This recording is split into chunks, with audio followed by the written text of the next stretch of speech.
নমস্কাৰ বন্ধুসকল, আপোনালোকক সকলোকে প্ৰথমতে ইনফৰমেশ্যন এছএমএছ চেনেলটোৰ নতুন ভিডিঅ'ৰ মাজলৈ স্বাগত জনাইছোঁ। সো বন্ধুসকল, আজিৰ ভিডিঅ'টোত আপোনালোকক জনাব বিচাৰিছোঁ এটা বহুতেই গুৰুত্বপূৰ্ণ আৰু এটা বহুতেই ভাল খবৰ। ফাইনেলি NSP অৰ্থাৎ নেশ্যনেল স্কলাৰশ্বিপ পৰ্টেলৰ ফালৰ পৰা বিভিন্ন ধৰণৰ স্কলাৰশ্বিপৰ বাবে অনলাইন এপ্লিকেশ্যন মুকলি কৰিলে। SC ST OBC সকলো কেণ্ডিডেটে এপ্লাই কৰিব পাৰিব। সো কোনসকল কেণ্ডিডেটে এপ্লাই কৰিব পাৰিব আৰু কিমানকৈ আপোনালোকে টকা লাভ কৰিব, সম্পূৰ্ণ ডিটেইলছ প্ৰচেছটো আপোনালোকক জনাৰ চেষ্টা কৰিম। ভিডিঅ'টো প্ৰথমৰ পৰা একেবাৰে শেষলৈকে চাই থাকিব। আৰু লগতে যদিহে আপুনি আমাৰ চেনেলটোলৈ প্ৰথমবাৰৰ বাবে ভিজিট কৰিছে তেন্তে চেনেলটো নিশ্চয়কৈ ছাবস্ক্ৰাইব কৰি ৰাখিব আৰু কাষত থকা বেল আইকনটো প্ৰেছ কৰি ৰাখিব যাতে আগন্তুক নটিফিকেশ্যনবোৰ সকলোতকৈ আগতে আপুনি লাভ কৰে। সো বন্ধুসকল, 2023-24 বৰ্ষৰ বাবে অনলাইন এপ্লিকেশ্যন ইতিমধ্যে লোৱা হৈছে আৰু আপোনালোকক আগতে মই জনাইছিলোঁ যিটো pre matric scholarship for disabilities অৰ্থাৎ যিসকল বিশেষভাৱে সক্ষম বা দিব্যাংগ ব্যক্তিসকলৰ বাবে স্কলাৰশ্বিপটো আগৰে পৰা আৰম্ভ হৈছে আৰু মই আপোনালোকক আগতে জনাইছিলোঁ আৰু এইটো লাষ্ট ডেট এতিয়ালৈকে আছে। যদি কোনোবা ইয়াৰ বাবে ইলিজিবল হয় তেন্তে নিশ্চয়কৈ এপ্লাই কৰিব পাৰিব আৰু ইয়াৰ লাষ্ট ডেটটো 31 ডিচেম্বৰ ৰখা হৈছে পোষ্ট মেট্ৰিকৰ বাবেও ডিজেবিলিটিৰ বাবে। আৰু এটা আছিল UGCৰ ফালৰ পৰা, UGC বা AICT স্কিমছৰ যিটো আপোনালোকৰ ঈশানোদয় আছিল সেইটো, নাইবা আৰু এটা আপোনালোকৰ যিসকল পষ্ট গ্ৰেজুৱেশ্যন যিসকলে MA MSc কৰা বা MCOM কৰা কেণ্ডিডেটৰ বাবে আছিল, এইটোৰো লাষ্ট ডেটটো 31 ডিচেম্বৰ ৰখা হৈছে। এইটো সম্পৰ্কে মই আপোনালোকক জনাইছিলোঁ।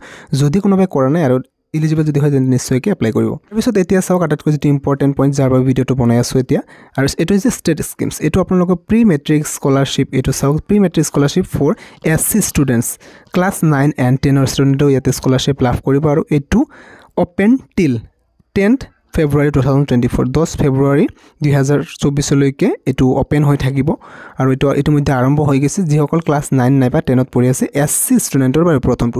নেক্সটটো আপোনালোকে চাব পাৰে post matric scholarship for SC student. Post matric scholarship মানে এইটো আপোনালোকৰ মেট্ৰিক পাছ কৰাৰ পিছত, অৰ্থাৎ তেওঁলোক হায়াৰ ছেকেণ্ডাৰী কোৰ্চ কৰি থকা হ'লেও স্কলাৰশ্বিপটো লাভ কৰিব বা ডিগ্ৰী কোৰ্চ যদি পঢ়ি আছে তেন্তে স্কলাৰশ্বিপ লাভ কৰিব। কিমানকৈ লাভ কৰিব সেইটো সম্পৰ্কে আপোনালোকক জনাৰ চেষ্টা কৰিম। তো চাওক, প্ৰি মেট্ৰিক স্কলাৰশ্বিপ যিটো আছে এইটো OBC সকলৰ এইটো আৰম্ভ হৈ গৈছে। এইটো 10 ফেব্ৰুৱাৰী 2024লৈকে অ'পেন হৈ থাকিব। নেক্সট প্ৰি মেট্ৰিক স্কলাৰশ্বিপটো ST ষ্টুডেণ্ট, STৰ বাবে এইটো 29 ফেব্ৰুৱাৰীলৈকে অ'পেন হৈ থাকিব। আৰু post matric scholarship for OBC post matric অৰ্থাৎ যিসকল OBC কেণ্ডিডেট আছে, যিসকল হায়াৰ ছেকেণ্ডাৰী পঢ়ি আছে নাইবা ডিগ্ৰী পঢ়ি আছে নাইবা বেলেগ কোৰ্চ কৰি আছে মানে পষ্ট মেট্ৰিক, তেওঁলোকেও ইয়াৰ বাবে এপ্লাই কৰিব পাৰিব। আৰু তাৰপিছত আছে post matric scholarship to ST student, ST অৰ্থাৎ যিসকল হায়াৰ ছেকেণ্ডাৰী নাইবা ডিগ্ৰী নাইবা বেলেগ ডিপ্ল'মা কোৰ্চ কৰি আছে নাইবা ডিগ্ৰী কোৰ্চ কৰি আছে। তাৰপিছত চাওক, pre matric scholarship for SC student এইটো এতিয়ালৈকে মুকলি কৰা নাই, 2 দিনৰ ভিতৰত অতি সোনকালে মুকলি কৰিব। সো বন্ধুসকল, এতিয়া আমি ইলিজিবিলিটি ক্ৰাইটেৰিয়া অৰ্থাৎ কোনসকল কেণ্ডিডেটে এপ্লাই কৰিব পাৰিব সেই সম্পৰ্কে আমি আলোচনা কৰিম। তো চাওক, প্ৰথমতে গ্ৰুপ 1ত কি ৰখা হৈছে, ডিগ্ৰী আৰু পষ্ট গ্ৰেজুৱেট লেভেল প্ৰফেচনেল কোৰ্চেছ অৰ্থাৎ প্ৰফেচনেল কোৰ্চ যিবিলাক আছে আপোনালোকৰ ডিগ্ৰী নাইবা পষ্ট গ্ৰেজুৱেশ্যন লেভেলৰ হয়। ডিপ্ল'মা কোৰ্চৰ কথা ইয়াতে কোৱা নাই, এইটো কৈছে পষ্ট গ্ৰেজুৱেশ্যন নাইবা ডিগ্ৰী অৰ্থাৎ আপোনালোকে LLB হ'ব পাৰে, MPhil PhD আদি হ'ব পাৰে, নাইবা যিবিলাক ভেটেনাৰী কোৰ্চ, মেডিকেল MBBS আদি কোৰ্চৰ বাবে এইটো আপোনালোকৰ গ্ৰুপ 1ত ৰখা হৈছে। গ্ৰুপ 2ত ৰাখিছে আদাৰ প্ৰফেচনেল কোৰ্চ যেনেকুৱা আপোনালোকৰ MAd হ'ব পাৰে, M.Pharma, ডিপ্ল'মা কোৰ্চ হ'ব পাৰে।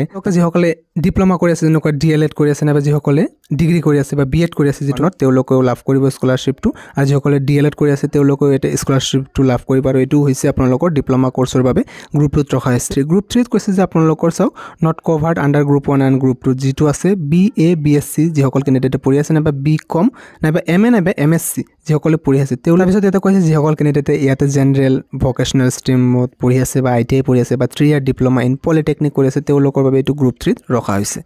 তো যিসকল কেণ্ডিডেটে প্ৰি মেট্ৰিক হয় তেওঁলোকে প্ৰি মেট্ৰিকত গৈ এপ্লাই কৰিব লাগিব, মানে ক্লাছ 9 নাইবা 10ৰ কেণ্ডিডেটেও পাৰিব। আৰু যিসকল পষ্ট মেট্ৰিক অৰ্থাৎ হায়াৰ ছেকেণ্ডাৰী পঢ়ি থকা কেণ্ডিডেটেও ইয়াতে এপ্লাই কৰিব পাৰিব, বা ডিগ্ৰী কোৰ্চ পঢ়ি থকা বা ডিপ্ল'মা কোৰ্চ আদি কৰি থকা বা আদি কেণ্ডিডেটেও ইয়াতে এপ্লাই কৰিব পাৰিব। এতিয়া চাওক যে কম্পনেণ্টছ অফ দ্য স্কলাৰশ্বিপ, যে স্কলাৰশ্বিপৰ কম্পনেণ্ট কিমান কি স্কলাৰশ্বিপ প্ৰদান কৰিব এইটো চাওক যে কেটেগৰী অফ দ্য কোৰ্চেছ। প্ৰথমতে যিটো গ্ৰুপ 1 আছে degree and the post graduation level and professional কোৰ্চেছ যিসকল আছে তেওঁলোকে ইয়াতে গ্ৰুপ 1ত মানে যিটো আপোনালোকৰ PhD বা বেলেগ ধৰণৰ ডক্টৰেট ডিগ্ৰী MBBS আদি ধৰণৰ কোৰ্চ কৰা যিসকল আছে তেওঁলোকে এপ্লাই কৰিব পাৰিব আৰু তেওঁলোকে লাভ কৰিব পাৰ ইয়াৰ 20,000 rupeesকৈ লাভ কৰিব। আৰু যিসকল গ্ৰুপ 2ত আছে আদাৰ professional কোৰ্চেছ leading to degree and diploma certificate, বিভিন্ন ধৰণৰ ডিপ্ল'মা আছে, D.Pharm হ'ব পাৰে বা বেলেগ ধৰণৰ DLEd আদি কোৰ্চ হ'ব পাৰে।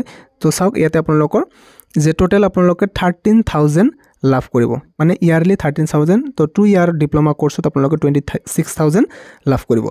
তাৰপিছত group 3 graduate and post graduate course not covered under the group 1 and group 2 তেওঁলোকে পাৰ ইয়াৰত 8,000 rupeesকৈ লাভ কৰিব, মানে যিসকল BA BSc আদি কোৰ্চ কৰি আছে তেওঁলোকে। আৰু যিসকল নন ডিগ্ৰী কোৰ্চ আছে যে ক্লাছ 10ৰ তেওঁলোকে ষ্টুডেণ্টে লাভ কৰিব 5,000 rupees।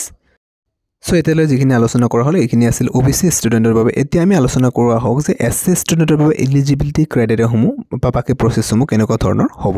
আৰু যিসকল কেণ্ডিডেটৰ এনুৱেল ইনকাম 2.5 লাখতকৈ কম তেওঁলোকে ইয়াৰ বাবে এলিজিবল হ'ব বুলি ইয়াতে স্পষ্টকৈ উল্লেখ আছে বাকি ইয়াতে এসসি স্টুডেন্ট যেহেতু এসসি স্টুডেন্ট হ'ব লাগিব আৰু ইয়াতে বাকি এডুকেশনাল কোৱালিফিকেশন এলিজিবিলিটি ক্ৰাইটেৰিয়া সমূহ সেম ৰখা হৈছে যেটো পোষ্ট মেট্ৰিকৰ বাবে আৰু প্ৰি মেট্ৰিকৰ বাবে তো ইয়াতে এসসি স্টুডেন্টৰ বাবে ক্যাটেগৰি অফ দা কোৰ্সেছ গ্ৰুপ 1 যিসকল আছে degree and post graduation level তেওঁলোকক ইয়াতে কৈছে যে হোষ্টেলত যিসকল থাকে তেওঁলোকক 13500 रुपीसকে ইয়াৰলি প্ৰদান কৰা হ'ব আৰু যিসকল ডে স্কলাৰ্ছ অৰ্থাৎ হোষ্টেলত নাথাকে তেওঁলোকৰ বাবে 7000 रुपीसকে প্ৰদান কৰা হ'ব আৰু group 2 other professional courses leading to the diploma and degree courses মানে ডিএলএড বা আপোনালোকৰ ডি ফাৰ্ম আদি ডিপ্লোমা কোৰ্সসমূহ কৰি আছে তেওঁলোকৰ বাবে ইয়াতে 9500 रुपीस দিয়া হ'ব হোষ্টেলত থকাবিলাকে আৰু যিসকল হোষ্টেলত নাথাকে তেওঁলোকে 6500 रुपीस পাৰ ইয়াৰ লাভ কৰিব তাৰপিছত কৈছে গ্ৰুপ 3 যিসকল আছে graduate and post graduate level not covered under the group 1 and group 1 and group 2 নাথাকা মানে বিএ বিএসসি যিসকল পঢ়ি আছে তেওঁলোকৰ বাবে ইয়াতে কৈছে হোষ্টেলৰ সকলে 6000 रुपीस লাভ কৰিব আৰু যিসকলে হোষ্টেলত নাথাকে ৰেগুলাৰ হয়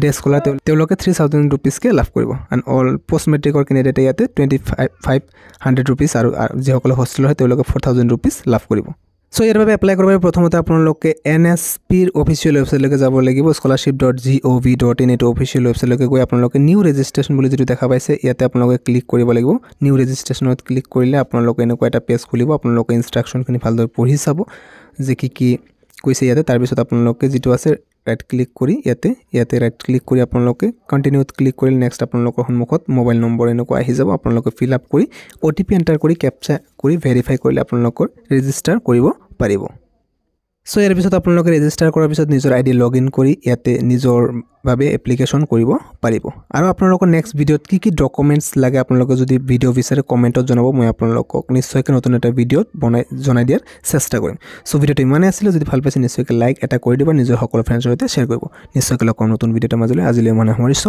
ধন্যবাদ